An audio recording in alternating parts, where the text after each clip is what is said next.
আলহামদুলিল্লাহ। আজকের প্রোগ্রামের সভাপতি হচ্ছেন advocate professor Syed answer Ali ভাই। অনেক দিন ধরে যোগাযোগ করে আজকের এই প্রোগ্রামের অ্যারেঞ্জ করেছে। আমরা প্রোগ্রামের পক্ষ থেকে আনসার আলী ভাইকে আন্তরিক শুভেচ্ছা জানাই। উপস্থিত আছে আপনাদের আলফাডাঙ্গা থানার সম্মানিত ওসি মহোদয়, আমার সাথেই ছিলেন, আমাকে নিয়ে আসছেন ওনার পুলিশ প্রোটোকল দিয়ে। আমরা ওসি মহোদয়কে এই প্রোগ্রামের পক্ষ থেকে আন্তরিক শুভেচ্ছা এবং মোবারকবাদ জানাচ্ছি।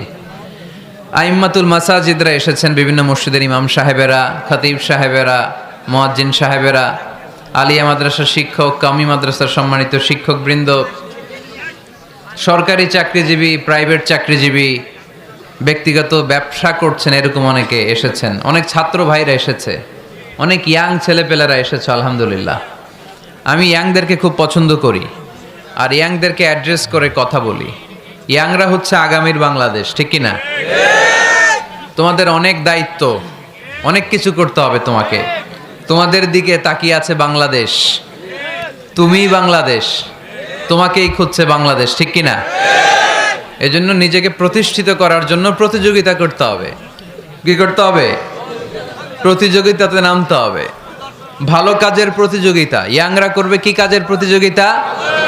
তাআওয়ানু আলাল বিররি ওয়াত তাকওয়া ওয়ালা তাআওয়ানু আলাল ইসমি ওয়াল উদওয়ান। ভালো কাজের প্রতিযোগিতা করো, কল্যাণমূলক কাজের প্রতিযোগিতা করো। ফাস্তাবিকুল খায়রাত। জনকল্যাণমূলক কাজের প্রতিযোগিতা করতে আল্লাহ তাআলা আমাদেরকে আহ্বান করেছেন। কিন্তু আমরাও প্রতিযোগিতা করি, এগুলার না, দুনিয়া কামানোর প্রতিযোগিতা, ঠিক কি না? কে হবে মাসুদ রানা, ওইটার প্রতিযোগিতা আছে না নাই? ফরিদপুরে ঢুকে নাই বোধহয় এগুলা। কিছুদিন আগে শুনলাম যে প্রতিযোগিতায় নামতেছে ইয়াং ছেলেরা। কি হইতে চায়? হ্যাঁ, মাসুদ রানা। এরপরে বোনেরাও কম না, ওনারা নামে বিশ্ব সুন্দরীর প্রতিযোগিতায়। এরপর এখন ছোট ছোট বাচ্চারাও নেমে যায় খুদে গানরাজ, আছে না নাই? না, ফাস্তাবিকুল খায়রাত, আমরা ভালো কাজের প্রতিযোগিতা করব। সো তোমাদের উপর পুরো বাংলাদেশ তাকিয়ে আছে। আমাদের অনেক পপুলেশন, হিউজ পপুলেশন। এই জনসংখ্যাকে যদি আমরা জনশক্তিতে রূপান্তরিত করতে পারি, তাহলে আগামীর বাংলাদেশ হবে উজ্জ্বল বাংলাদেশ, ডিজিটাল বাংলাদেশ, ঠিক কিনা? আল্লাহ আমার এই 56,000 বর্গমাইলের বাংলাদেশকে তুমি কবুল করে নাও। সম্মানিত সুধী, আমি আর অতিরিক্ত কথা না বাড়িয়ে সরাসরি মহাবিশ্বের মহাবিশ্বয় মহাগ্রন্থ আল কোরআন আল কারীমের তাফসিরের দিকে চলে যাচ্ছি। আমি আপনাদের খেদমতে সূরাতু আল ইনশিরাহ থেকে তেলাওয়াত করেছি। এই সূরা থেকে কিছু কথা আজকের এই চমৎকার সন্ধ্যায়, চমৎকার রজনীতে আপনাদের সামনে পেশ করব। আমরা পড়ে ইনশাআল্লাহ। এখন আপনারা যেরকম চুপচাপ নিরিবিলি শেষ পর্যন্ত এরকম থাকবেন। আমার ঘড়িতে এখন বাজে 10টা বেজে 15 মিনিট। কটা পর্যন্ত থাকবেন? সারা রাত। আপনারা থাকেন, আমার একটু যাওয়ার ব্যবস্থা করে দিয়েন এদিক দিয়ে আমার এক্সিট করে দিলে হবে। তো আমরা খুব লম্বা চড়া কথা বলবো না। সূরাতু আল ইনশিরাহ, সূরাতু আল ইনশিরাহ। কোরআনের কোন কোন নুসখায় এই সূরাটাকে বলা হয় সূরাতু আশ-শারহ। কোথাও আশ-শারহ, কোথাও আল ইনশিরাহ। ইনশিরাহ মানে প্রশস্ত করে দেয়া। এমনভাবে ইসলামের সত্যতাকে আল্লাহ তাআলা আপনার সামনে তুলে ধরবে, ইসলামের জন্য আপনার হৃদয়টা প্রশস্ত হয়ে যাবে। অথবা এই সূরার নাম সূরাতু আশ-শারহ। শারহ মানে কি? কে বলতে পারে দেখি? শারহ মানে কি? হ্যাঁ, ব্যাখ্যা, বিশ্লেষণ। শারহ মানে ব্যাখ্যা করা, বিশ্লেষণ করা। ইসলামটাকে আল্লাহ তাআলা বিশ্বনবীর কাছে এমনভাবে তুলে ধরেছেন, ইসলামটা বিশ্বনবীর হৃদয়ে একেবারে ক্রিস্টাল ক্লিয়ার হয়ে গিয়েছে, একেবারে ব্যাখ্যা হয়ে গিয়েছে। সুবহানাল্লাহ পড়ে। শারহ দেখবেন অনেক তাফসীরে শারহ আছে, হাদিসের শারহ আছে। যেমন উমদাতুল কারি আলা শারহিল বুখারী, বুখারীর শরহ। তারপর ফাতহুল মুনঈম আলা শারহি মুসলিম, তুহফাতুল আহওয়াজি আলা শারহি তিরমিজি। এই হাদিসের কিতাবগুলো শরহ হয়, ব্যাখ্যা হয়। সো আল্লাহ তাআলা বিশ্বনবীর কাছে এমনভাবে ইসলামটাকে তুলে ধরেছেন, ইসলামটা বিশ্বনবীর কাছে ক্রিস্টাল ক্লিয়ার। তারাকতুকুম আলা মাহাজ্জাতিন বাইদা, জলজলে সূর্যের মতো ইসলামকে আমাদের কাছে রেখে গিয়েছেন বিশ্বনবী। চিল্লা এখন ঠিক কিনা? আজকে আমরা দেখব কিভাবে এই সূরার মাধ্যমে বিশ্বনবীর হৃদয়টাকে আল্লাহ তাআলা একেবারে পরিচ্ছন্ন করে দিলেন। তো সূরাতুল ইনশিরাহ এটি কোরআনের সূরার ধারাক্রম অনুসারে 94তম সূরা। কততম? আমি প্রশ্ন করলে একটু আওয়াজ করে উত্তর করা লাগবে, পারা যাবে? এই সূরাটা 94তম সূরা। এই সূরাটা মাক্কি সূরা। এই সূরার আয়াত সংখ্যা হচ্ছে 8। আমি প্রশ্ন করি, আপনারা উত্তর দেন। এই সূরাটা কততম সূরা? 94তম সূরা। এই সূরার আয়াত সংখ্যা 8। সূরাটি মাদানী সূরা। কি সূরা? মাক্কি সূরা। মনে থাকবে? এই সূরার ভেতরে আল্লাহ তাআলা বিশ্বনবী সাল্লাল্লাহু আলাইহি সাল্লামকে কনসোলেশন করেছেন, কন্ডোলেন্স করেছেন, সান্ত্বনা দিয়েছেন। এটা মোটিভেশনাল সূরা, এটা পেইন রিলিভিং সূরা। যাদের অন্তরে ব্যথা, জ্বালা, যন্ত্রণা, যারা কষ্টে জর্জরিত, তাদের জন্য এই সূরার ভেতরে পেইন রিলিভ পিল দিয়ে দিয়েছে কে? ইযা ইশতাদ্দাত বিকাল বালওয়া ফাফাক্কির ফি আলাম নাশরাহ ফাউসরুন বাইনা ইউসরাইনি ইযা ফাক্কারতাহু তাফরাহ। যখন তোমার মন খারাপ হয় তুমি সূরা ইনশিরাহ তেলাওয়াত করো, কেননা সূরা ইনশিরার ভেতরে আল্লাহ এমন মোটিভেশনাল কথা রেখে দিয়েছেন, এমন ইন্সপায়ারেশন রেখে দিয়েছেন, আপনি পড়লেই আপনার হৃদয়টা শীতল হয়ে যাবে। এই সূরাটাকে আমরা 3 ভাগে ভাগ করব। এই সূরার প্রথম 4 আয়াতে আল্লাহ তাআলা বিশ্বনবীর প্রতি কি নেয়ামত দিয়েছেন সেটার বর্ণনা করেছেন। প্রথম 4 আয়াতে নেয়ামতের বর্ণনা, তারপরের 2 আয়াতে বিশ্বনবীকে দিয়েছেন সান্ত্বনা, আর শেষ 2 আয়াতে দিয়েছেন দিক নির্দেশনা। খেয়াল করে শুনেন, প্রথম 4 আয়াতে তিনি দিয়েছেন নেয়ামতের বর্ণনা, পরের 2 আয়াতে তিনি দিয়েছেন আমার প্রিয় নবীকে সান্ত্বনা, আর শেষ 2 আয়াতে তিনি বিশ্বনবীকে দিয়েছেন নির্দেশনা। দেখি মনে রাখতে পেরেছেন কিনা? প্রথম 4 আয়াতে নেয়ামতের বর্ণনা, পরের 2 আয়াতে সান্ত্বনা, শেষ 2 আয়াতে দিক নির্দেশনা। তার মানে প্রথম 4 আয়াতে মার্সি এন্ড দ্য বাউন্টিজ, পরের 2 আয়াতে condolence and consolation, and finally শেষ 2 আয়াতে গাইডলাইন। তো আসুন আমরা দেখি কি সান্ত্বনা দিল, কি নিয়ামতের বর্ণনা দিল। আল্লাহ বললেন, আলাম নাশরাহ লাকা সাদরাক, নবী হে, আমি কি আপনার হৃদয়কে উন্মোচিত করে দেইনি? আমি কি আপনার বক্ষদেশকে প্রশস্ত করার মাধ্যমে সত্যকে আপনার সামনে তুলে ধরিনি? বিল ঈমান ও বিনূরিল কোরআন, কোরআনের নূর দিয়ে আর ঈমান দিয়ে আপনার হৃদয়টারে প্রশস্ত করে দিয়েছে কে? ফামাই ইউরিদিল্লাহু আন ইয়াহদিয়াহু ইয়াশরাহ সাদরাহু লিল ইসলাম। যাকে আল্লাহ হেদায়েত দিতে চায়, যাকে আল্লাহ হেদায়েতের পথের পথিক বানাতে চায়, তার জন্য, ইসলামের জন্য তার হৃদয়টাকে আল্লাহ খুলে দেন। বিশ্বনবীর হৃদয়টাও এরকম খুলে গেল। বিশ্বনবী টের পেলেন ইসলাম ছাড়া মানবতার মুক্তির আর কোনো সম্ভাবনা নেই। ইসলাম মানুষের মুক্তি নিশ্চিত করতে পারে। ইসলাম দিয়ে এই ঘুণে ধরা সমাজকে ঠিক করা যাবে। ইসলামকে যদি প্র্যাকটিস করা না যায়, তাহলে এই মজুদদারির যে সমস্যা বাংলাদেশে চলছে, এটাকে বন্ধ করা যাবে না। ইসলাম থেকে প্রেসক্রিপশন না নিলে চাঁদাবাজি বন্ধ হবে না, টেন্ডারবাজি বন্ধ হবে না, শুধু দুদকের অফিস থেকে বসে বসে দুর্নীতি দমন করা যাবে না। এজন্য ইসলাম থেকে প্রেসক্রিপশন নিতে হবে। আল্লাহ তাআলা বললেন, আলাম নাশরাহ লাকা সাদরাক, নবী হে, ইসলামের জন্য আপনার হৃদয়টাকে কি আমি খুলে দেইনি? সত্য কি আপনার সামনে আমি তুলে ধরিনি? আপনাকে আমি আলাম নাজআলকা আহলাল হিম্মা, আপনার কি হিম্মতওয়ালা আমি বানাইনি? ইসলাম যখন আপনার হৃদয়ে ক্লিয়ার, আপনি বিশাল শক্তির সামনে দাঁড়িয়ে হাজার মানুষের সামনে ইসলামের পক্ষে কথা বলবেন, আপনি কাউরে ভয় পাবেন না। চিল্লায় বলেন ঠিক কিনা? এজন্য আল্লাহ বললেন, আলাম নাশরাহ লাকা সাদরাকা ওয়া ওয়াদা'না আনকা বিজরাকাল্লাযী আনকাদা যাহরাক ওয়া রাফা'না লাকা যিকরাক। সুবহানাল্লাহ পড়েন। নবী, আপনার হৃদয়টাকে আমি ইসলামের জন্য প্রশস্ত করে দিয়েছি। আপনি একেবারে সুনিশ্চিতভাবে বুঝতে পেরেছেন, জানতে পেরেছেন যে মানব সমস্যার সমাধান আছে শুধু ইসলামের ভেতরে। কিসের ভেতরে? এজন্য আমাদেরকে ইসলাম মানতে হবে। কি মানতে হবে? ইসলাম মানবো কতক্ষণ দেহে প্রাণ থাকে? ইসলাম মানবো কোনখানে? সবখানে। উত্তর দেন, ইসলাম মানবো কতক্ষণ দেহে প্রাণ থাকে? ইসলাম মানবো কোনখানে? রাজি আছেন নাকি ভাগাভাগি করবেন? কিছু ইসলাম, কিছু মন মতো। মসজিদ, মাহফিল, মাদ্রাসা ইসলাম, আর গোটা দুনিয়াটা মন মতো, এরকম ভাগাভাগি করা যাবে না। খবরদার, ইসলাম মানবতার মুক্তির সোপান। বিশ্বনবী এটা নিশ্চিত হলেন। বিশ্বনবীর হৃদয়টারে উজালা করে দিল কে? আলাম নাশরাহ লাকা সাদরাক। হে নবী, আপনার হৃদয় কি আমি খুলে দেইনি? হৃদয় খুলে দেয়া মানে হৃদয়ের মধ্যে হিম্মত তৈরি করে দেয়া।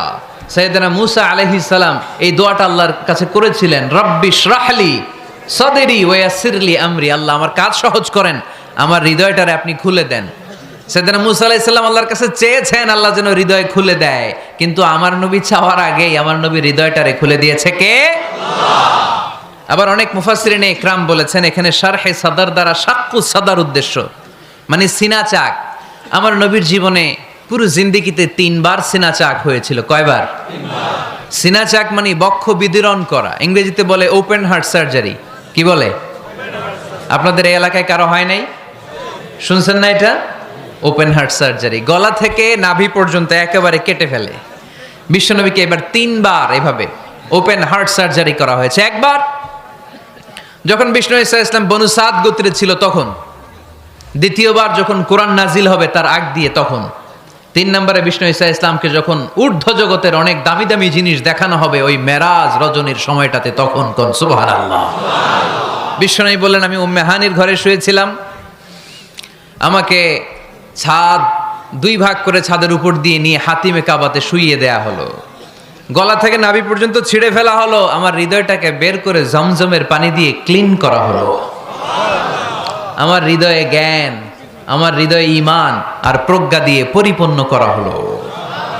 অনেক মুফাসসিরিনে ইকরাম বলেছেন, আলাম নাশরাহ লাকা সাদরাক মানে হচ্ছে, হে নবী, আমি কি আপনার বক্ষ বিদীর্ণ করি নাই? কেউ কেউ বলেছেন এটা দ্বারা উদ্দেশ্য হচ্ছে বিশ্বনবীর বক্ষ বিদীর্ণ করার মধ্য দিয়ে বিশ্বনবীকে আল্লাহ তাআলা ব্রড মাইন্ডেড বানিয়েছেন। সুবহানাল্লাহ পড়েন। বিশ্বনবী কি ন্যারো মাইন্ডেড ছিলেন? কি ছিলেন? জোরে বলেন, আরো জোরে। ব্রড মাইন্ডেড, উদার, আকাশের মতো বিশাল, সাগরের মতো বিশাল, পাহাড়ের মতো সুউচ্চ ছিল বিশ্বনবীর হৃদয়, ঠিক কিনা? শুধু মুমিনদের জন্যই বিশ্বনবীর হৃদয়ে মায়া ছিল না, কাফেরদের জন্য মায়া ছিল। সুবহানাল্লাহ পড়েন। রাহমাতাল লিল আলামিন, আমার নবী কি ছিল? সবাই বলেন, ওমা আরসালনাকা ইল্লা রাহমাতাল লিল আলামিন। I have sent you as a mercy for the entire universe. নবী হে, আমি আপনাকে গোটা বিশ্বের সবার জন্য রহমত করে প্রেরণ করেছি। রাহমাতাল লিল আলামিন। আল্লাহ এখানে চাইলে বলতে পারতেন রাহমাতাল লিল মুসলিমিন, নবী আপনি শুধু মুসলিমদের জন্য রহমত, এটা বলছে? নবী আপনি শুধু মুত্তাকিদের জন্য রহমত, বলছে? চাইলে বলতে পারতেন নবী আপনি শুধু রাহমাতাল লিল মুসল্লিন, যারা মসজিদে যায় মুসল্লি নামাজ পড়ে তাদের জন্য রহমত, বলেছে? কি বলছে? রাহমাতাল লিল আলামিন। I have sent you as a mercy for the entire universe. গোটা বিশ্বের জন্য আপনি রহমত। সুবহানাল্লাহ পড়েন। সবার জন্য রহমত, সবার জন্য হৃদয় দিল দরিয়া। এজন্য তিনি ছিলেন ব্রড মাইন্ডেড, কখনো মানুষের ক্ষতি করতে চাইতেন না। এমনকি যুদ্ধের ময়দানে যেখানে আপনি প্রতিপক্ষকে আঘাত করবেন সেখানেও বিশ্বনবী ক্ষয়ক্ষতিকে মিনিমাইজ করার ট্রাই করতেন। তিনি যখন খায়বার দুর্গে আক্রমণ করবেন তার মিলিটারিকে, বিষ্ণু ঈসা ইসলাম মিলিটারিকে 5 ভাগে ভাগ করতেন। 5 ভাগে ভাগ করতেন। কি কমান্ডার ছিলেন তিনি! এক ভাগের নাম মুকদ্দমাতুল জাইশ, ফ্রন্ট উইং। ডান দিকে একটা থাকতো মাইমানা, বায়ে একটা থাকতো মাইসারা, মাঝখানে যে ব্যাটালিয়ন থাকতো এটার নাম কালব, পেছনেরটার নাম খালফ। সুবহানাল্লাহ পড়েন। এজন্য বিশ্বনবী যখন অ্যাটাক করতেন তখন সবাই বলতো যা আল মুহাম্মদ ওয়াল খামিস, মুহাম্মদ তার 5 উইং এর ব্যাটালিয়ন নিয়ে আমাদের উপর আক্রমণ করেছে। যুদ্ধের ময়দানে তিনি ঘোষণা দিতেন, খবরদার, এই যে ইহুদিদের উপর আক্রমণ করবা, যুদ্ধ করবা, কোনো নারীদের গায়ে হাত তোলো না, শিশুর গায়ে হাত তোলো না, বৃদ্ধ বৃদ্ধার গায়ে হাত তোলো না, খ্রিস্টান পাদ্রী বাবা যারা আছে, ফাদার অফ ক্রিশ্চিয়ান, পাদ্রীদের গায়ে হাত তোলো না। যুদ্ধ করতে যে গবাদি পশু মেরো না, গাছপালাগুলো ভেঙো না। সুবহানাল্লাহ কইতে মনে চায় না? গেছে যুদ্ধ করতে, গেছে কি, কিন্তু ক্ষয়ক্ষতি মিনিমাইজ করার জন্য কি চেষ্টা করতেন! কি রহমতের নবী! সবাইকে সম্মান করতেন, সবাইকে মানুষ হিসেবে দেখতেন। আমরা ভাগ করে ফেলি, আমরা দেখা মাত্রই যদি দেখি মাথায় টুপি আর দাড়ি, তখনই ভাবা শুরু করি এটা কার মুরিদ? কি সরসিনার মুরিদ, না চরমনায়ের মুরিদ, না আটরশির মুরিদ, না অমুক জায়গার মুরিদ? অথবা আমরা বলতে শুরু করি কি জামাত করে, না খেলাফত মজলিস করে, না ইসলামী আন্দোলন করে, না তাবলীগ করে। ভাগাভাগি আছে না নাই? কিন্তু আমরা তাকে মানুষ হিসেবে দেখি না। আগে দেখতে হবে মানুষ। আপনার চোখ দিয়ে যা দেখবেন এগুলো মানুষ, এগুলো সবাই মানুষ। বিশ্বনবী মানুষ হিসেবে সবাইকে ট্রিট করতেন। সাহাবাদেরকে নিয়ে বিশ্বনবী বসে আছেন, একটা লাশ নিয়ে যাওয়া হচ্ছে, লাশ দেখে বিশ্বনবী দাঁড়িয়ে গেলেন।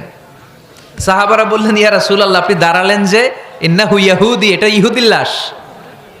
ইন্নাহু ইয়াহুদি, এটা তো ইহুদির লাশ, বসেন, দাঁড়ালেন যে? বিশ্বনবী বললেন, আওয়ালাইসাত নাফসান, এটা কি মানুষ না? সুবহানাল্লাহ পড়বেন না? আওয়ালাইসাত নাফসান, হোক না ইহুদি, হোক না খ্রিস্টান, হোক না আস্তিক আর নাস্তিক, এটা কি মানুষ নয়? সে মানুষ। সবার উপরে মানুষ সত্য, তাহার উপরে নাই। মাখলুকাতের মধ্যে সবচাইতে বেশি শ্রেষ্ঠতম হচ্ছে মানুষ। বিশ্বনবী সবাইকে মানুষ হিসেবে ট্রিট করতেন। এজন্য বিশ্বনবী হচ্ছেন সবচেয়ে বেশি ব্রড মাইন্ডেড, মানে খোলা মনের, বড় মনের, দিল দরিয়া, ন্যারো মাইন্ডেড ছিলেন না। আমরা ন্যারো মাইন্ডেড, আমরা অল্পতে ঝগড়া বাঁধিয়ে দেই, আমরা অল্পতে অন্যকে গালমন্দ করি, আমরা অল্পতে ভাগাভাগি করি। ভাগাভাগি করবেন না, সহজ করে ইসলামকে উপস্থাপন করুন। আর দিন ও ইউসরুন লা উসরা ফি। আমার প্রিয় ফরিদপুরের ভাইয়েরা, দিন সহজ, এটার মধ্যে কাঠিন্যতা নাই। আমরা এটারে কঠিন বানাইছি। আমি প্রায় বিভিন্ন মাহফিলে বলি যে আল্লাহ ছাড় দেয় কিন্তু মাওলানা ছাড় দেয় না। আছে না নাই? আল্লাহ ঠিকই ছেড়ে দিয়েছে, মৌলবী ছাড় দেয় না। বিশ্বনবী সাহাবাদেরকে নিয়ে বসা, এক বেদুইন এসে মসজিদের ভিতরে উট ঢুকায় দিছে, মসজিদে নববীতে, আর মসজিদের মাঝখানে বসে পেশাব করা শুরু করে দিছে। আপনাদের এখানে ফরিদপুরের সবচেয়ে বড় মসজিদ কোনটা? কি নাম? এই কেন্দ্রীয় জামে মসজিদের ভিতরে যদি এক হিন্দু ঢুকে পেশাব শুরু করে, কি করবেন? হ্যাঁ, ওই কয় কোবায়ালামু। তো আবেগে ওরে পিটানো শুরু করবে সবাই। সাহাবারাও তাই শুরু করলেন, মারতে উদ্ধত হলেন। বিশ্বনবী বললেন, এই রাখো রাখো, ওরে পেশাব করতে দাও, পেশাব করতে দাও। এর কারণ, কেউ যখন ইউরিন পাস করে, স্টুল পাস করে, তখন এটা তাকে ধীরে সুস্থে করতে দিতে হয়। এজন্য টয়লেটে কেউ ঢুকলে জোরে বাড়ি দিবেন না, তাহলে খবর আছে। কাশি দিবেন, যে একটু কাশি দিবেন এরকম, হ্যাঁ, তো এরকম কাশি দিবেন। অথবা পায়চারি করবেন। যদি পায়চারি করেন তাহলে সে বুঝবে সামওয়ান ইজ ওয়েটিং আউটসাইড, সামনে একজন ওয়েটিং করতেছে বাইরে, আমাকে বেরোতে হবে। কিন্তু আপনি যদি ওরা ডাক দেন, কুদ্দুস রে, কুদ্দুস কইবা আমি নাই, কারণ এটা ভয়ঙ্কর একটা বিষয়। আপনি যখন ইউরিন পাস করছেন, খুব স্মুথলি করতে হয়, তখন ডাক দিলে পেশাব আটকায় গেলে আপনার ভয়ঙ্কর রোগ হতে পারে। কি ফিলোসোফার ছিলেন, কি বড় ডাক্তার ছিলেন বিশ্বনবী মুহাম্মদ সাল্লাল্লাহু আলাইহি ওয়াসাল্লাম। বিশ্বনবী বললেন, ওরে ডেকো না, কাজ সারতে দাও। ইচ্ছা মতো বেটা পেশাব করার পরে বিশ্বনবী গেলেন, যে বললেন, তুমি যে পেশাব করেছো, তুমি কি জানো এই জায়গাটা কি? বেদুইন বলে, না, আমি তো জানি না এই জায়গাটা কি। বিশ্বনবী বললেন, এটা আমাদের ইবাদতগাহ। এটা আমাদের কি? ইবাদতগাহ। এখানে ঢুকে আমরা আমাদের রবরে ডাকি, আল্লাহরে ডাকি, আমরা নামাজ পড়ি, জিকির করি, তাসবিহ পড়ি, এটা আমাদের ইবাদতগাহ। কাজটা করা তোমার মোটেও ঠিক হয়নি। লোকটা অবাক হয়ে গেল, ঘটনা কি? তাদের ইবাদতগাহতে আমি পেশাব করেছি, আর আমাকে জামাই আদর, আর আমাকে এত সুন্দর করে বলে যে এটা ইবাদতগাহ। আমাদের ইবাদতগাহের ভিতরে যদি কেউ এরকম করতো, ওরে তো একেবারে সাইজ করে ফেলতাম। সে অবাক হয়ে গেল। সে জিজ্ঞেস করলো, হু আর ইউ, কে আপনি? বিশ্বনবী বললেন, না মুহাম্মদ সাল্লাল্লাহু আলাইহি ওয়াসাল্লাম, আমি শান্তির ধর্ম ইসলামের প্রেরণার বাণীবাহক। আমি লা ইলাহা ইল্লাল্লাহ মুহাম্মাদুর রাসূলুল্লাহ এই বাণী দিয়ে গোটা বিশ্বে বিপ্লব তৈরি করতে এসেছি। বেদুইন বলল, আমাকেও আপনার বিপ্লবে শরীক করে নেন। ইসলাম মারামারি কাটাকাটিতে আসে নাই। আপনার ব্রড মাইন্ডেড অ্যাটিটিউড দেখে হিন্দু ভাইরা কালিমা পড়ে মুসলমান হয়ে যাবে। এজন্য আল্লাহ বললেন, আলাম নাশরাহ লাকা সাদরাকা ওয়া ওয়াদা'না আনকা বিজরাক আল্লাযী আনকাদা যাহরাক ওয়া রাফা'না লাকা যিকরাক। সুবহানাল্লাহ পড়েন। আলাম নাশরাহ লাকা সাদরাক। নবী হে, আমি কি আপনারে ব্রড মাইন্ডেড বানিয়ে দেই নাই? এটা আপনার জীবনে বড় নেয়ামত। আপনি সংকীর্ণ মনা না, আপনি ছোট মনের মানুষ নয়, আপনি বিশাল হৃদয়ের মানুষ। ইসলামের জন্য আপনার হৃদয়টারে আমি নবী খুলে দিয়েছি। এ হলো বিশ্বনবীর উপর প্রথম নেয়ামত। 2 নম্বরে আল্লাহ বললেন ওয়া ওয়াদানা আনকা বিজরাকাল্লাযী আনকাদা যাহরাক। নবী হে, আমি আপনার পিঠ থেকে বিশাল বোঝাটা নামিয়ে দিয়েছি। সুবহানাল্লাহ পড়েন। কি নামিয়ে দিয়েছি? বোঝা। উত্তর করতে হবে, রেসপন্স। এটা তাফসির মাহফিল, এটা হচ্ছে ক্লাসের মতো, যে কথা বলে শিক্ষক আর আমরা সবাই ছাত্র, ঠিক কি না? বোঝা নামিয়েছি নবী। কি নামিয়েছি? তাফসিরে 2টা এসেছে। ভিজরুন মানে বোঝা, ভিজরুল যাম পাপের বোঝা, আর একটা হচ্ছে ভিজরুল গাম চিন্তার বোঝা। বিশ্বনবীর কোনো পাপ নাই, বিশ্বনবীর সব কিছুকে মাফ করে দিয়েছে কে? লিয়াগফিরা লাকাল্লাহু মা তাকাদ্দামা মিন যামবিকা মা তাআখার। নবী আপনার আগেরও গুনাহ নাই, আপনার পরেরও গুনাহ নাই। আপনি নবী মাসুম, আপনার গুনাহ নাই, আপনি নিষ্পাপ।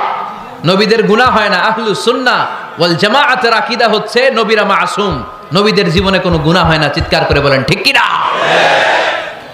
ও নবী, ওয়া ওয়াদানা আনকা বিজরাক, আপনার এই বোঝা আমি নামিয়ে দিয়েছি। বিশ্বনবী ভাবতেন 40 বছর বয়সে আমি নবী হলাম, তার আগে যা করলাম আল্লাহ এটা কি করবে? আল্লাহ বলে নবী, আপনার আগের গুনাহ, পরের গুনাহ, গুনাহ বলতে কিছুই নাই, সবই মাফ, সব মাফ। তারপরেও আমার নবী বলতেন আল্লাহে লা আস্তাগফিরুল্লাহ ওয়া আতুবু ফিল ইয়াউম আকসার মিন 70 মাররা। আমি এমন নবী যার কোনো গুনাহই নাই, আগের গুনাহও নাই, পরের গুনাহও নাই, তারপরেও আমি নবী প্রতিদিন 70 বারেরও বেশি তওবা আর ইস্তেগফার পড়ি। আমাদের জন্য শিক্ষা। তাহলে আল্লাহ বললেন ওয়া ওয়াদানা আনকা বিজরাক, পাপের বোঝা আমি নামিয়ে দিলাম। বিশ্বনবীর কোনো পাপ নাই, পাপ মুক্ত। তাফসিরে 2 নম্বরে এসেছে বিজরুল গাম চিন্তার বোঝা। বিশ্বনবী সব সময় আমাদেরকে নিয়ে চিন্তা করতেন। কাকে নিয়ে চিন্তা? কথা বলেন।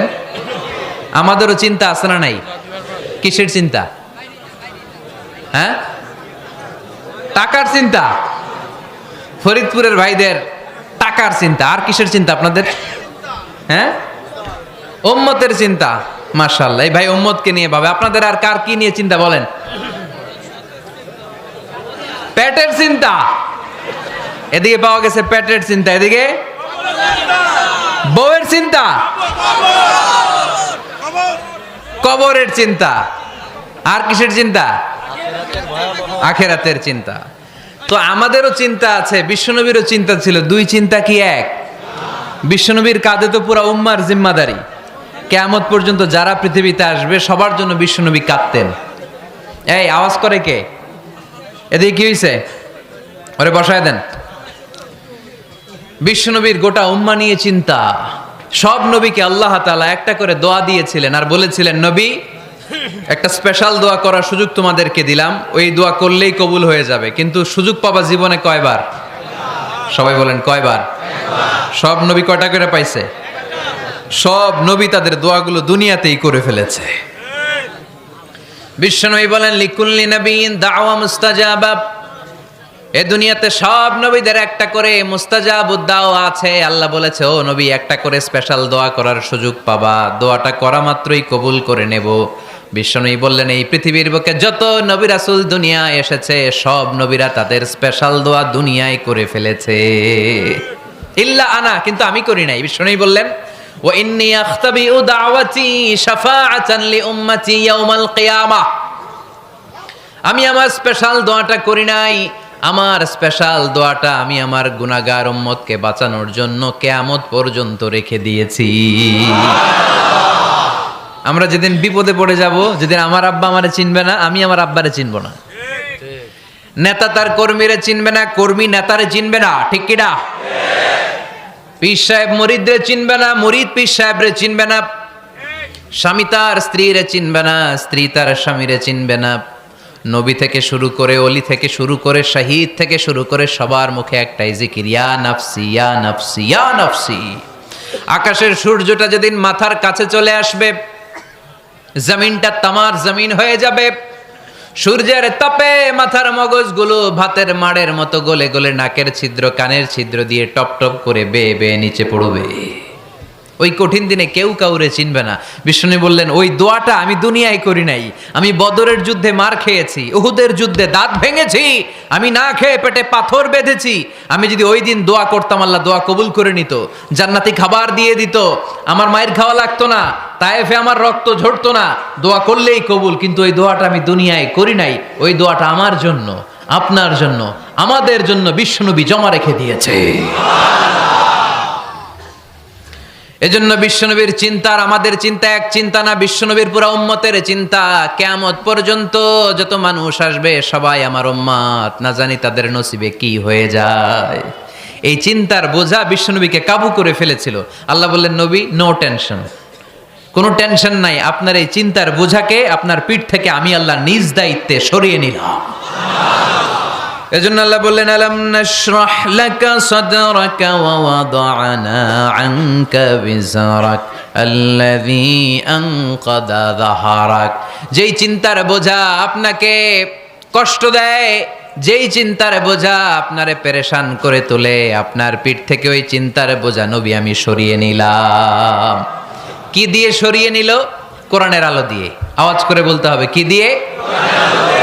বিশ্বনবী মক্কায় দেখতেন মূর্তির পূজা হয়, আল্লাহর ঘরের ভিতরে 360টা মূর্তির পূজা। বিশ্বনবী দেখতে পেলেন দুর্বলের উপরে সবলের অত্যাচার, বিশ্বনবী দেখতে পেলেন নারীদেরকে অত্যাচার করা হয়। কন্যা সন্তান হলে বাবা তার মেয়েটাকে নিয়ে জঙ্গলের ভেতরে ঢুকে কিংবা মরুভূমির ভেতরে যে জীবিত দাফন করে দেয়। ওয়াইদাল মাউউদাতু সুইলাত ওয়াদুল বানাত। বিশ্বনবী এগুলো দেখতেন চারপাশে, দেখে এই পথহারা জাতিকে কিভাবে উদ্ধার করবেন, কি দিয়ে উদ্ধার করা যায়, এই টেনশনে বিশ্বনবীর পিঠ বাঁকা হয়ে গিয়েছিল। উপমা, বাঁকা হয়ে গিয়েছিল। বিশ্বনবী সব সময় পেরেশান থাকতেন। আল্লাহ বললেন, নবী টেনশনের দরকার নাই, হেরা গুহায় এমন একটা নূরের আলো দিয়ে আমি আপনারে আলোকিত করব, যার মাধ্যমে সব পেরেশানি দূর হয়ে যাবে। আলাম নাশরাহ লাকা সাদরাকা ওয়া ওয়াদা'না আনকা বিজরাক আল্লাযী আনকাদা যাহরাক। আপনাকে পেরেশান বানিয়ে দেয় এরকম সব চিন্তার বোঝা আমি আল্লাহ সরিয়ে নিলাম। সুবহানাল্লাহ। দুইটা নেয়ামত শুনলাম, এবার 3 নম্বর নেয়ামত আল্লাহ বললেন, ওয়া রাফা'না লাকা যিকরাক। একটা মুখস্থ করতে হবে আজকে, আমার সাথে সাথে পড়েন, ওয়া রাফা'না লাকা যিকরাক। সবাই বলেন নাই, পড়েন, ওয়া রাফা'না লাকা যিকরাক ওয়া রাফা'না লাকা যিকরাক। নবী হে, আপনার সম্মানকে আমি আকাশচুম্বী করেছি। I have dignified your status high and high, the highest peak.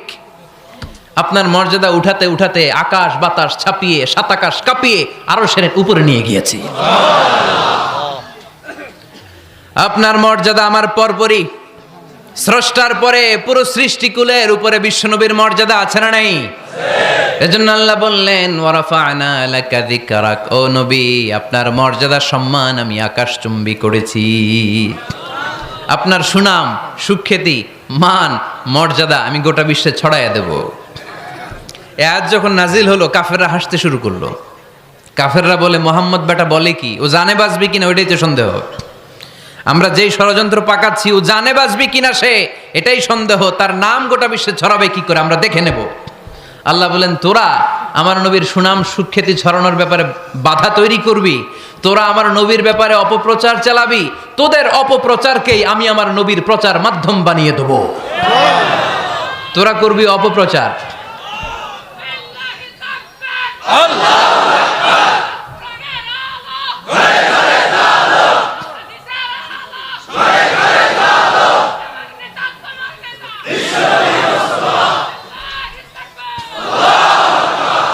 তোদের অপপ্রচারকে আমি আমার নবীর জন্য প্রচার মাধ্যম বানিয়ে দেব।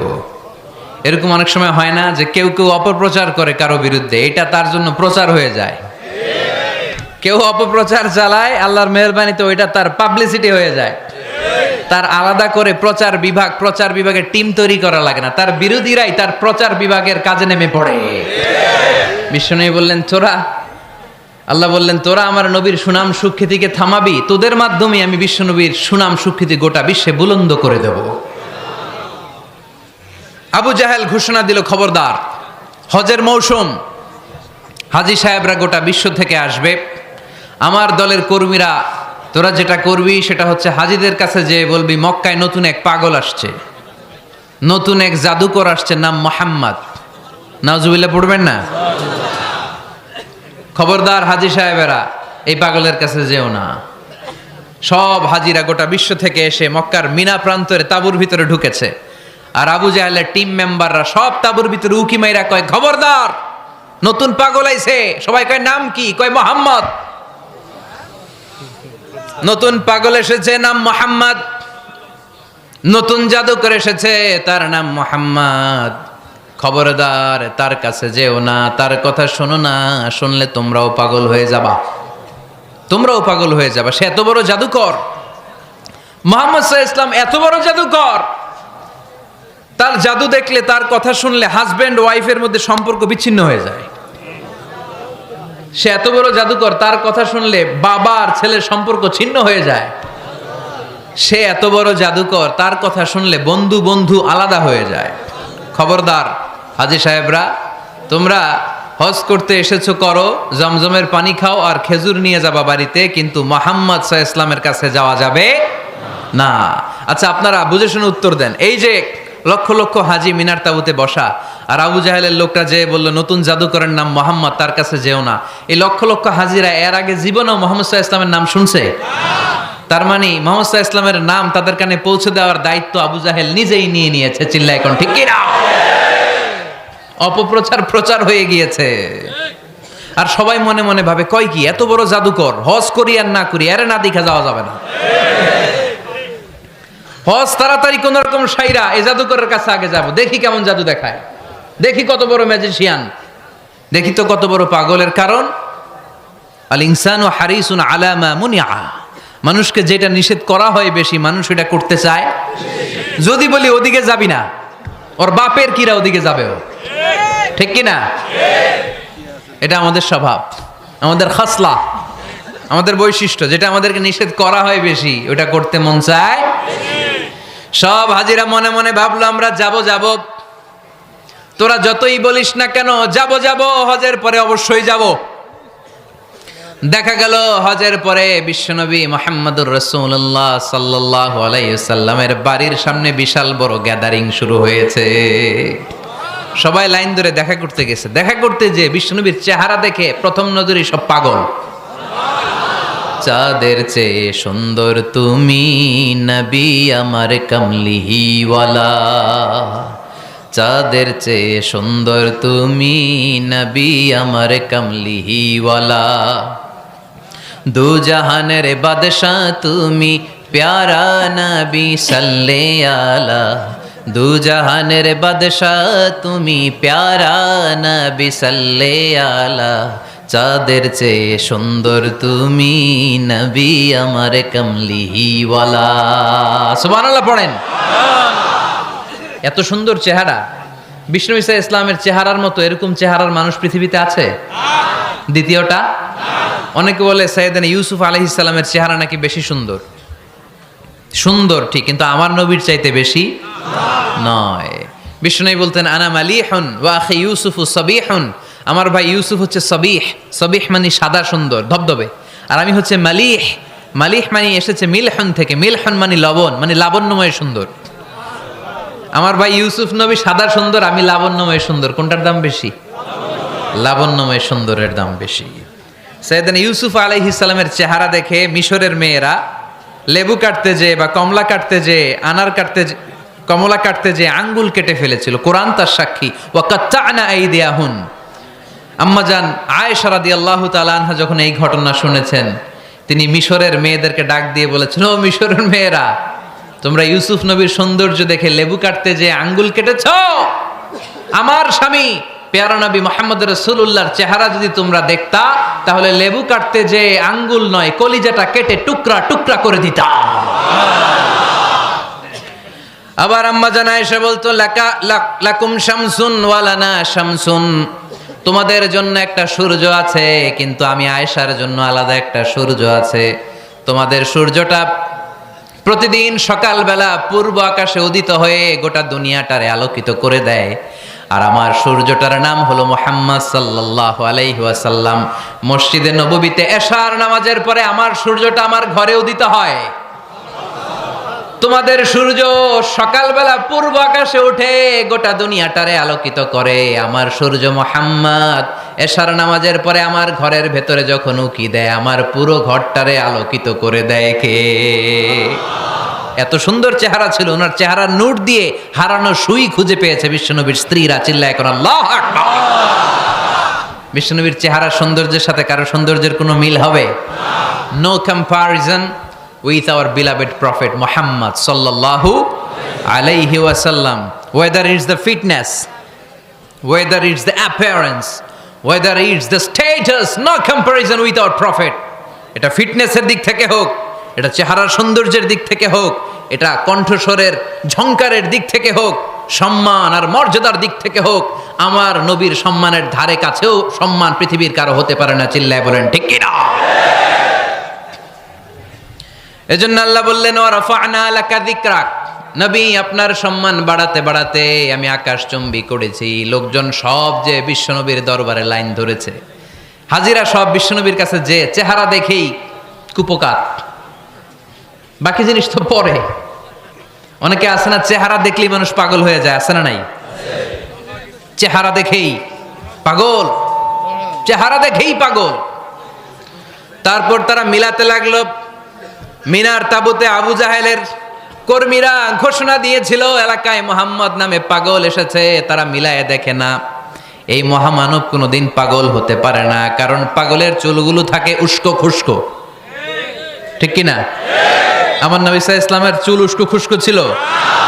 কত সুন্দর চুল আঁচড়ে রাখতেন, জাইতুনের তেল দিতেন, আতর ঢেলে মাথার শীতির মধ্যে ঢেলে দিতেন, কপাল বেয়ে বেয়ে পড়তো, আর যেখানে সেজদা দিতেন সেজদার জায়গা আতরের ঘ্রাণে আমোদ হয়ে যেত। হাতের তালুতে পারফিউম মাখতেন, আর মানুষের সাথে মুসাফা করলে যার সাথে মুসাফা তার হাতের সাথে নবীর ব্যবহৃত পারফিউমের ঘ্রাণ ছুটে যেত। এত পরিচ্ছন্ন ছিলেন তারা। বিশ্বনবীর চেহারার সাথে আবু জাহেলের বক্তব্যের মিল খুঁজে পায় না। তারা বলে না, এই লোক কখনো পাগল হতে পারে না। পাগলের চুল থাকে উস্কো খুস্কো, জামা থাকে ছিঁড়া ফাড়া, গায়ের মধ্যে থাকে ময়লা। পাগল কখনো দাঁত মাজে না, কিন্তু বিশ্বনবীর মুচকি হাসির ফাঁক দিয়ে দাঁতের দিকে তাকালে মানুষগুলো সব পাগল হয়ে যায়। স্মাইল দিতেন বিশ্বনবী, স্মাইল, মুচকি হাসি, তাবাসসুম। বিশ্বনবীর মুচকি হাসি দেখলে মানুষ পাগল হয়ে যেত, পাগল পাড়া হয়ে যেত। তারা বলে না না, এ মহামানব তো কখনো পাগল হতে পারে না।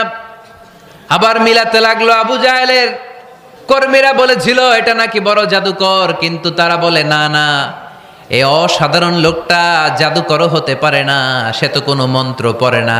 জাদু করার জন্য মন্ত্র পড়ার দরকার আছে না নাই? বিষ্ণুনবী কি মন্ত্র পড়তো? বিষ্ণুনবী কি পড়ে শোনাতো? চিল্লায় বলেন, কি পড়ে শোনাতো? কোরআন শোনাতো। এত সুন্দর কণ্ঠ ছিল বিশ্বনবীর, পাগল হয়ে যেত মানুষ শুনতে শুনতে, পাগল পাড়া হয়ে যেত, বিমুগ্ধ হয়ে যেত। তারা সবাই বলতে আরম্ভ করলো, আবু জাহেল তুমি মিথ্যাবাদী, তবে তোমাকে ধন্যবাদ এরকম একটা মানুষের সাথে পরিচয় করিয়ে দেওয়ার জন্য। সুবহানাল্লাহ কইলেন না? আমরা মেনে নিতে পারলাম না সে পাগল নয়, জাদুকর নয়, সে হলো এই জামানার পায়গাম্বার। আমরা পড়ে নিলাম লা ইলাহা ইল্লাল্লাহু মুহাম্মাদুর রাসূলুল্লাহ সাল্লাল্লাহু আলাইহি ওয়াসাল্লাম। ওয়া রাফা'না লাকা যিকরাক, নবী হে এইভাবে আমি আপনার সম্মানকে বাড়িয়েছি।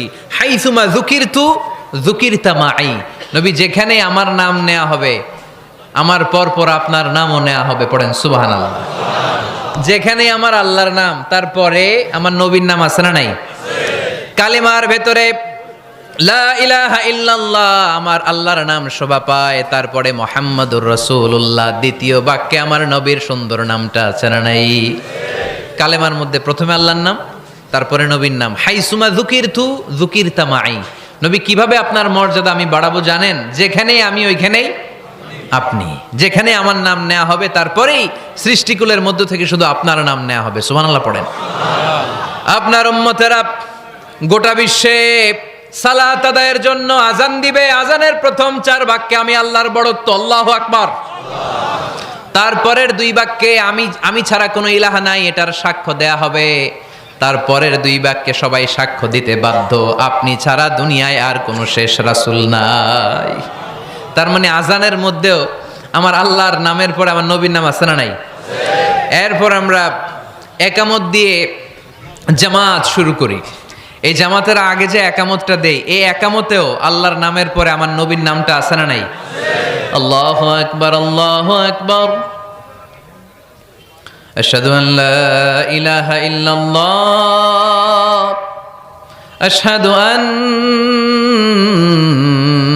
মুহাম্মাদার রাসূলুল্লাহ সাল্লাল্লাহু। তার মানে আজানে আমার নামের পরে আপনার নাম, একামতে আমার নামের পরে আপনার নাম। নামাজের শেষে যখন আমরা শেষ বৈঠকে বসি, সেখানে বিশ্বনবীর উপর দুরূদ আছে না নাই? তার মানে সব জায়গায় বিশ্বনবীর নাম নেয়াকে আবশ্যক করে দিয়েছে কে? নবী হে। এই গোটা বিশ্বের ভেতরে সূর্য উঠবে, সূর্য ডুববে, শীত যে গ্রীষ্ম আসবে, দিন যে রাত আসবে, এক মুহূর্তের জন্য আপনার নামের আলোচনা থামবে না। চিল্লায় বলো ঠিক কি না? রাফা'না লাকা যিকরাক, I have dignified your status very high, very high। অনেক উপরে নিয়েছি, আকাশ বাতাস ছাপিয়ে, 7 আকাশ কাঁপিয়ে আরশ পর্যন্ত আমি আপনার মর্যাদাকে বুলন্দ করেছি। এই পৃথিবীতে যত আসমানি কিতাব এসেছিল, সবগুলো আসমানি কিতাবে বিষ্ণুনবীর নাম উল্লেখ করেছে কে? তার মানে তাওরাতের ভেতরে বিষ্ণুনবীর নাম আছে না নাই? ইনজিলে, জাবুর, সুহুফে ইব্রাহিম, সুহুফে মূসা, আল্লাযী ইয়াজিদুনাহু মাকতুবান ইনদাহুম ফিত তাওরাতি ওয়াল ইনজিল। ইহুদিরা খ্রিস্টানরা বিষ্ণুনবীর মানতে চাইতো না। তারা বলতো, মুহাম্মদ তোমার নাম তো আমাদের কিতাবে নাই। বিষ্ণুনবী বললেন পড়ো।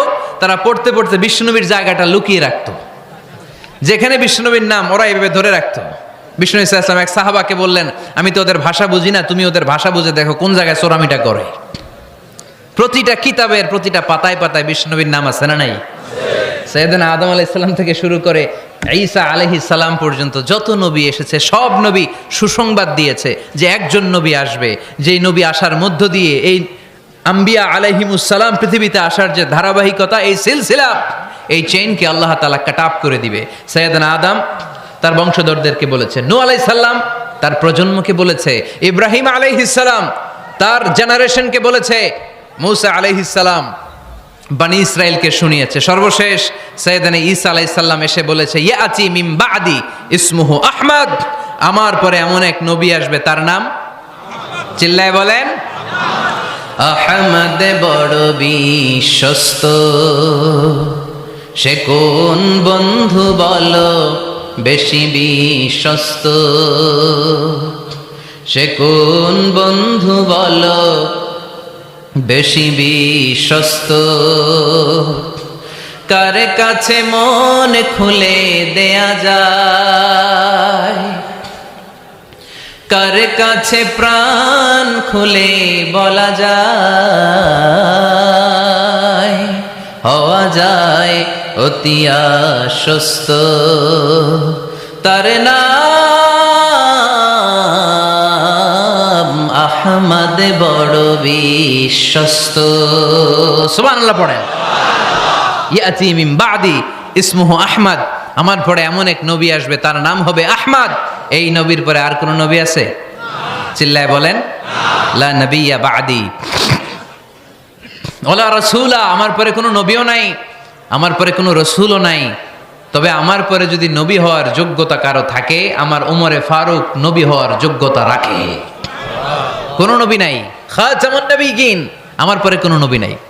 তার মানে বিশ্বনবীর জীবনে 3 নম্বর নিয়ামত হলো রাফা'না লাকা যিকরাক। মর্যাদা আমি বাড়াতে বাড়াতে বাড়াতে বাড়াতে নবী অনেক উপরে নিয়েছি। আবার আল্লাহ আমাদেরকে ডেকে বললেন, ও ইমানদার বান্দারা শোনো, আমি স্বয়ং আল্লাহ তাআলা আমার ফেরেশতা বাহিনী নিয়ে এই নবীর উপরে স্বয়ং আমি দুরূদ পড়ি। ইন্নাল্লাহা ওয়া মালাইকাতাহু ইউসাল্লুনা আলান নবী ইয়া আইয়ুহাল্লাযীনা আমানু সাল্লু আলাইহি ওয়া সাল্লিমু তাসলিমা। পড়েন আল্লাহুম্মা সাল্লি আলা মুহাম্মদ ওয়া আলা আলি মুহাম্মদ কামা সাল্লাইতা আলা ইব্রাহিম وعلى آل إبراهيم إنك حميد مجيد اللهم بارك على محمد وعلى آل محمد كما باركت على إبراهيم وعلى آل إبراهيم إنك حميد مجيد চিৎকার করে পড়েন সুবহানাল্লাহ। এমন নবী যে নবীর উপর আল্লাহ নিজেই দুরূদ পড়ে, ফেরেশতারা পড়ে, এজন্য আমাদেরও পড়ার দরকার আছে না নাই?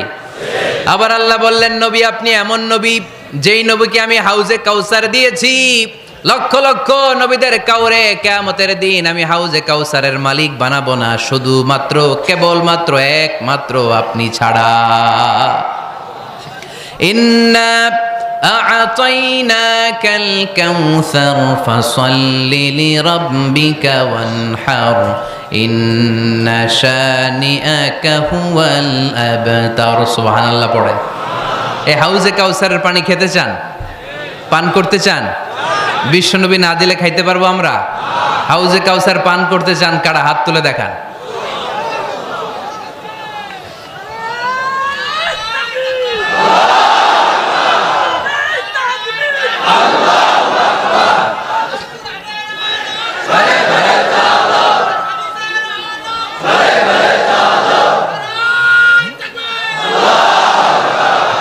আহলা মিনাল আসাল, হাউজে কাউসারের পানি মধুর চেয়েও মিষ্টি।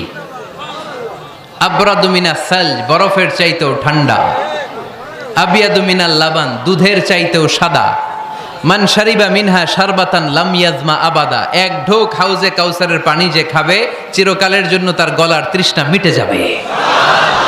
ওই হাউজে কাউসার বিশ্বনবীকে দিয়ে বিশ্বনবীর মর্যাদা বাড়িয়েছে কে? আল্লাহ। আবার আল্লাহ বললেন নবী পৃথিবীর অনেক নবীকে আমি নৈতিক বিজয় দান করেছি, কিন্তু সবাইকে আমি রাজনৈতিক বিজয় দান করি নাই। আপনাকে আমি এমন নবী করে দুনিয়ার বুকে পাঠিয়েছি, আপনাকে আমি নৈতিক বিজয় দান করেছি, পাশাপাশি রাজনৈতিক বিজয়ও দান করেছি। সুবহানাল্লাহ পড়া। বিশ্বনবী একাধারে যেমনি মসজিদে নববীর ইমাম ছিলেন, পাশাপাশি মদিনার রাষ্ট্রের প্রেসিডেন্ট ছিলেন, ঠিক কিনা? তার মানে ইমাম বা নেতা এমন হওয়া দরকার যে নামাজও পড়াতে পারে, আবার সমাজও শাসন করতে পারে, ঠিক কিনা? এমন নেতার দরকার আছে না নাই? এজন্য বিশ্বনবী বললেন রব্বি আদখিলনি মুদখালা সিদকিন ওয়া আখরিজনি মুখরাজা সিদকিন ওয়াজআলনি মিন লাদুনকা সুলতানান নাসীরা। ও আল্লাহ আপনি আমারে সত্যতার সাথে মক্কায় রাখেন, বের করলেও সত্যতার সাথে বের করেন, আর আপনি আমাকে বিজয়ী শক্তি দান করেন। বিজয়ী শক্তি, রাজনৈতিক শক্তি বিশ্বনবী আল্লাহ তাআলার কাছ থেকে দোয়া করে চেয়ে নিয়েছেন। চিল্লায় বলেন ঠিক কি না? রাজনৈতিক শক্তির দরকার আছে না নাই? দরকার আছে? তা আস্তে করে বললেন কেন? রাজনৈতিক শক্তি থাকার দরকার আছে না নাই? দেখেন বাংলাদেশ সৃষ্টি হয়েছে কত সালে বলেন? কত সাল? বাংলাদেশের বার্থডে কবে? 1971-এ। এই 71 সালের পর থেকে আমাদের বাংলাদেশে সুদ আছে না নাই? কিন্তু সুদের বিরুদ্ধে ওয়াজ আছে না নাই? আলেম ওলামারা আজীবন সুদের বিরুদ্ধে ওয়াজ করছে। আমরা ওয়াজ আগে করতাম, এখন করতেছি, সামনেও করব, মাগার সুদ মরবে না। এর কারণ যেটা আইন করে প্রণয়ন করা হয় ওইটা ওয়াজ করে মারা যায় না, ওইটারে আইন করে নষ্ট করতে হয়। চিল্লায় বলেন ঠিক কিনা? আমি সারা জীবন সুদের বিরুদ্ধে ওয়াজ করলে সুদ যাবে না, কিন্তু দেশনেত্রী মাননীয় প্রধানমন্ত্রী যদি কালকে ঘোষণা দেয় বাংলাদেশের কোনো ব্যাংকে ব্যাংকিং ফিনান্সিয়াল ট্রানজ্যাকশনে কোনো সুদ চলবে না, তার পরের দিন থেকে বাংলাদেশে কোনো সুদ থাকবে না। চিল্লায় বলেন ঠিক কিনা? এজন্য সাইয়েদনা ওমর ফারুক বলতেন ইন্নাল্লাহা লা ইয়াযআউ বিল কুরআন মা ইয়াযআউ বিস সুলতান। আল্লাহ মাঝে মাঝে ক্ষমতার মাধ্যমে এমন কিছু করে যেটা আল্লাহ কোরআনের মাধ্যমেও করে না। চিল্লায় বলেন ঠিক কিনা? কালকে যদি ঘোষণা হয়ে যায় 5 ওয়াক্ত নামাজ যদি না পড়া হয় 5 বেত। কয় বেত? চেয়ারম্যান না পড়লে চেয়ারম্যানের পিছনে 5 বেত। এমপি না পড়লে এমপির পিছনে 5 বেত। কথা বলেন। মাননীয় প্রধানমন্ত্রী যদি এটা ঘোষণা দিয়ে দেয় যে কালকে থেকে নামাজ না পড়লে 5 বেত, এটা সবার জন্য এই আইন। একটা বেনামাজি খুঁজে পাওয়া যাবে? সব কই দৌড়াবে? মসজিদে। অজু থাকলেও দৌড়, না থাকলেও দৌড়। কারণ মায়ের উপরে কোনো ওষুধ আছে? কথা বলেন। কারণ মায়েরে ভিটামিন আছে। মায়েরে কি আছে? এজন্য ইন্নাল্লাহা লা ইয়াযআউ বিল কুরআন মা ইয়াযআউ বিস সুলতান। মাঝে মাঝে আল্লাহ ক্ষমতা দিয়ে এমন কিছু করে যেটা মাঝে মাঝে আল্লাহ কোরআন দিয়েও করে না। এজন্য অনেক নবীকে নৈতিক বিজয় দান করলো। বিশ্ব নবীকে শুধু নৈতিক বিজয় নয়, পাশাপাশি রাজনৈতিক বিজয়ও দান করেছে কে?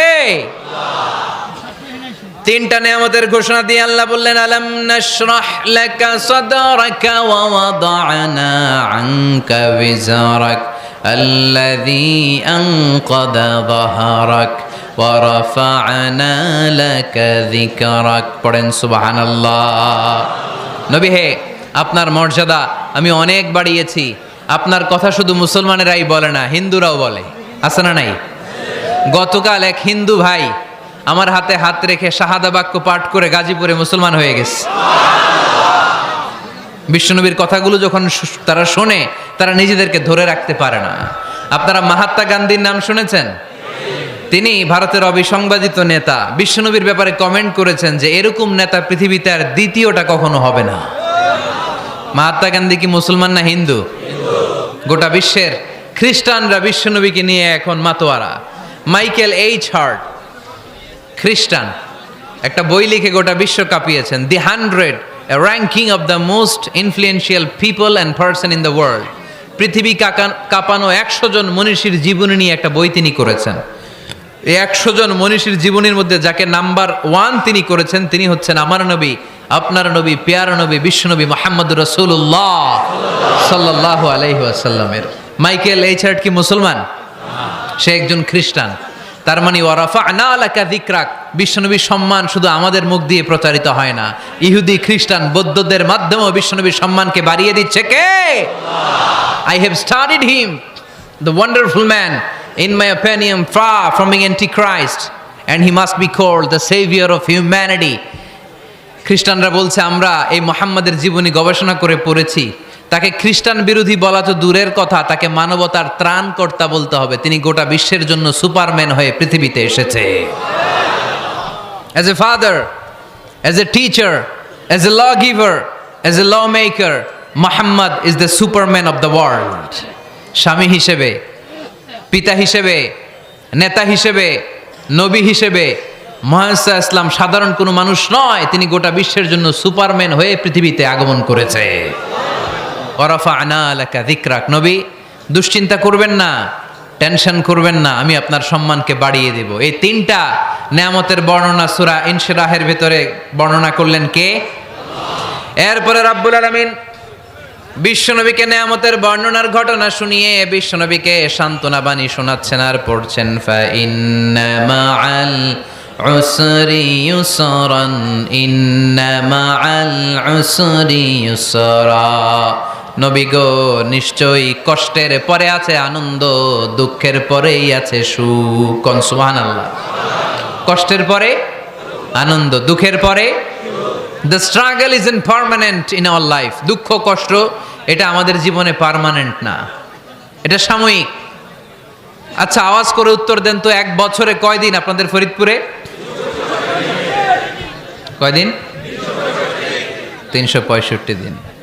গত 365 দিনে না খেয়েছিলেন কয়দিন? 20 দিন, 30 দিন। তার মানে অল্প কিছুদিন না খেয়েছিলাম, সারা বছরই খেয়েছিলাম, ঠিক কিনা? আচ্ছা, তো 365 দিনে অসুস্থ ছিলেন কয়দিন? 4-5 দিন, কিংবা 20 দিন, কিংবা 1 মাস, কিংবা 56 দিন, কিংবা 65 দিন। তার মানে বাকি 300 দিন আরামে ছিলাম কি ছিলাম না? তার মানে আমাদের জীবনে দুঃখ বেশি না আনন্দ বেশি? সুখ বেশি না কষ্ট বেশি? এজন্য আল্লাহ বললেন, খবরদার, মুমিন কখনো হেরে যায় না, মুমিনের হারাবার কিছু নাই। মুমিনের জীবনে যদি আনন্দ আসে, মুমিন শুকরিয়া করে, শুকরিয়া করলে সওয়াব আছে না নাই? আর মুমিনের জীবনে যদি দুঃখ আসে, মুমিন সবর করে, ধৈর্য ধরে, ধৈর্যেও সওয়াব আছে না নাই? তাহলে আমাদের সব দিক দিয়েই তো লাভ। আনন্দের দিনগুলাতে শুকরিয়া করব, আর দুঃখের দিনগুলাতে ধৈর্য ধরবো, দুইটার মধ্যে সওয়াব আছে না নাই? এজন্য বিশ্বনবী বললেন, আজাবান লি আমরিল মুমিন, মুমিনের বিষয়টা খুবই আশ্চর্যের। ফাইন আসাবাতহু সাররাউন শাকারা, মুমিন যদি আনন্দে থাকে সে শুকরিয়া করে, শুকরিয়া করলে লাভ আছে না নাই? ওয়াইন আসাবাতহু দাররাউন সাবারা, আর দুঃখে পড়লে সে সবর করে, ধৈর্য ধরে, ধৈর্য ধরলে সওয়াব আছে না নাই? তার মানে আমাদের হারাবার কিছু আছে? মাঝে মাঝে আল্লাহ আমাদেরকে দুঃখ কষ্ট দিয়ে পরীক্ষা করতে চান, এগুলো আমাদের জন্য খারাপ নয়। এই দুঃখ কষ্ট বিপদ আমাদের কোমরকে সোজা করে, আমাদের পায়ের মাটিকে শক্ত করে, চিল্লায় বলেন ঠিক কিনা? প্রতিকূল পরিবেশে কিভাবে বাঁচতে হয় এই দুঃখ কষ্ট আমাদেরকে শিখায়। এজন্য মুমিন বান্দার বৈশিষ্ট্য হচ্ছে দুঃখ কষ্ট বেদনা জ্বালা এগুলোতে সে আপসেট হয় না, সে হাল ছেড়ে দেয় না, সে ভরসা রাখে একজনের উপর, চিল্লায় বলতে হবে তিনি কে? আল্লাহ। কারণ মুমিন জানে রাত্রি যত গভীর হয় অন্ধকার তমানিসা ভেদ করে সুবহে সাদিক হয়। মুমিন জানে গর্ভবতী নারীর পেটের ব্যথা যেই দিন বাড়তে থাকে ওই দিনই নতুন মেহমান আগমনের সময় ঘনাতে থাকে। মুমিন জানে তার জীবনে দুঃখ কষ্ট বিপদ যত বাড়তে থাকে সুখের দিন কাছে আসতে থাকে। এজন্য মুমিনের হারাবার কিছু নেই। ফা ইন্নামা আল উসরি ইউসরা, ইন্নামা আল উসরি ইউসরা। নবী হে, কষ্টের পরেই আছে আনন্দ, দুঃখের পরেই আছে সুখ। আপনি সমস্যায় পড়েছেন, ওই সমস্যার সমাধানও আছে না নাই? এই পৃথিবীতে এমন কোন সমস্যা আছে যেটা সমাধান নাই? কথা বলেন। সমস্যা তৈরি করেছে কে? আবার সমাধানও দিয়েছে কে? Allah doesn't create a lock without its key. Allah কখনো চাবি না বানাইয়া ওইটার তালা বানায় নাই। কথা কন। তালাও যেহেতু আছে ওই তালার চাবিও বানিয়েছে কে? মা আনজালাল্লাহু দাআন ইল্লা আনজালাল্লাহু লাহু শিফা। আল্লাহ দুনিয়ায় এমন কোন রোগ পাঠায় নাই যেই রোগের ঔষধ বানায় নাই, এমন কোন রোগ নাজিল করে নাই যেই রোগের কোনো চিকিৎসা বানায় নাই, হয়তো সেটা আবিষ্কার হয় নাই। অনেকে ক্যান্সারের কথা বলতে পারেন যে হুজুর ক্যান্সার এমন রোগ, এই ক্যান্সার তার নাই কোনো অ্যান্সার, কিন্তু বিজ্ঞানীরা বলতেছে এটারও অ্যান্সার আবিষ্কৃত হচ্ছে। সুবহানাল্লাহ কইবেন না? কিছু কিছু ক্ষেত্রে হয়েও গিয়েছে। এজন্য দুঃখের পরেই আছে সুখ, কষ্টের পরেই আছে আনন্দ। এই দুনিয়াটাই এরকম, কষ্টের পরই আনন্দ। দেখবেন তারাবির নামাজ 20 রাকাত পড়তে কষ্ট লাগে না?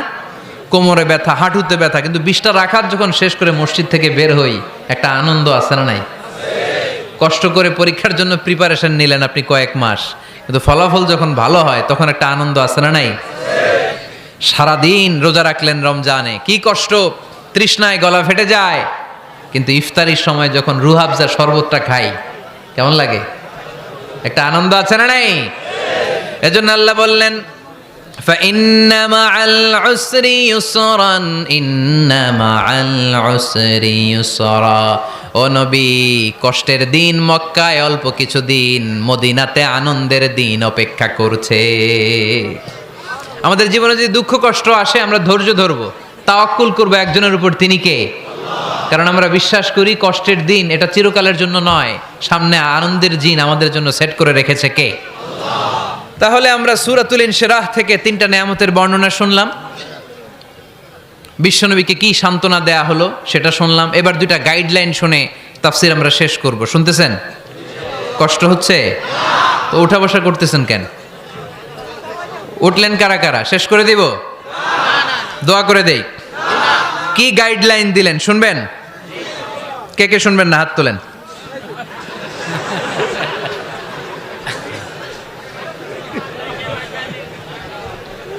কষ্ট হইতেছে? গরম লাগতেছে না?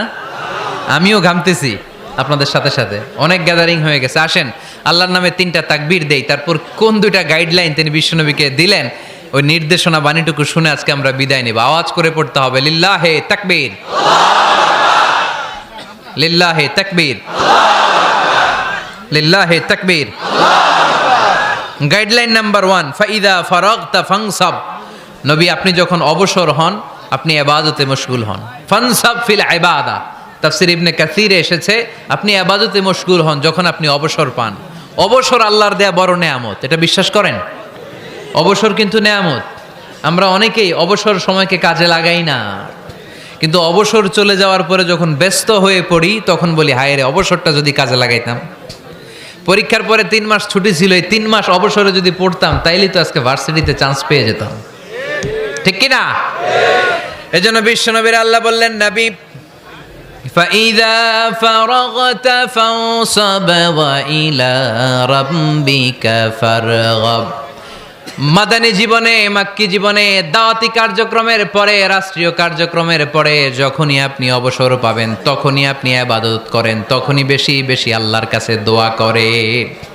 দোয়াটা খুব শক্তিশালী, কিন্তু আমরা অনেকে জানি না কি করে দোয়া করতে হয়। সিনসিয়ার দোয়া ইজ লাইক এ মিসাইল। আপনারা প্রায় পত্রিকায় শুনবেন আমেরিকা অমুক দেশে মিসাইল হামলা করেছে, শুনছেন? মিসাইল হামলা এমন হামলা, কত সেন্টিমিটার ব্যাগে যে কোন জায়গায় অ্যাটাক করবে, যেখানে মারার কথা ওখানে পড়বে। ঠিক দোয়াটা হচ্ছে মিসাইলের মতো। আপনি যদি দোয়ার মতো দোয়া করতে জানেন, ওই দোয়াটাও জায়গা মতো যে ভেদ করবে। চিল্লা এখন ঠিক কিনা? কিন্তু আমরা দোয়া করতে জানি না, কি করে দোয়া করতে হয় এটা জানি না। বিশ্বনবীকে আল্লাহ বললেন, নবী ফাইদা ফারাগতা ফানসব, যখন আপনি অবসর হবেন তখন আপনি দোয়া করেন, আল্লাহর কাছে চান। বেশি বেশি চাইলে খুশি হয় কে?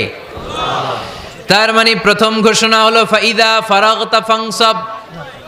প্রথম নির্দেশনা হলো, নবী যখনই আপনি অবসর পাবেন ইবাদত করবেন এবং দোয়া করবেন, বেশি বেশি আল্লাহর কাছে চাইবেন। 2 নাম্বার দিক নির্দেশনা হলো ওয়াইলা রব্বিকা ফারগাব, সব সময় আপনি আপনার আল্লাহর দিকে মনোনিবেশ করবেন। বিপদে পড়লে ডাকবো কারে? আমাদের অসুস্থতাকে সুস্থতায় পরিণত করে দিতে পারে কে? চাকরির জন্য পাগল পারা, চাকরি নাই, চাকরির ব্যবস্থা করে দিতে পারে কে? বিদেশে যেতে মনে চায়, পাসপোর্ট দিয়ে রেখেছি, ভিসা নাই, ভিসা লাগাই দিতে পারে কে? কিন্তু আমরা দুঃখ, কষ্ট, বেদনা কিছু একটা হইলেই সবার আগে আল্লাহরে শেয়ার করার আগে ফেসবুকে শেয়ার মেরে দেই। আছে না নাই? আপনাদের ফেসবুকে অ্যাকাউন্ট আছে নাকি? কার কার আছে দেখি?